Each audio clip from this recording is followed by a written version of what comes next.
అందరికీ షాలోమ్. ఈరోజు యెషయా గ్రంథము 61 అధ్యాయం నుండి 63 అధ్యాయం వరకు. ఇందులో నుండి కొన్ని ప్రశ్నలు. మొదటి ప్రశ్న, దేవునిని బట్టి ఏది ఉల్లసించుచున్నది? రెండవ ప్రశ్న, తరతరముల నుండి శిథిలములై ఉన్న వేటిని వారు బాగు చేయుదురు? మూడవ ప్రశ్న, సమాచారము ఎంతవరకు దేవుడు ప్రకటింపజేసి ఉన్నాడు? నాలుగవ ప్రశ్న, దేవుడు నియమింపబోవు ఏది నీకు పెట్టబడును?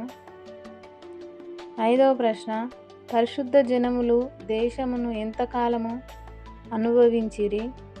ఆరవ ప్రశ్న, ఆయన దేని చేత వారిని విమోచించెను? ఏడవ ప్రశ్న, పగ తీర్చుకొని దినము ఎక్కడికి వచ్చెను? ఈ సమాధానము తెలిసిన వారు కామెంట్ బాక్స్లో తెలియజేయగలరు. షేర్ చేయండి, సబ్స్క్రైబ్ చేయండి, లైక్ చేయండి.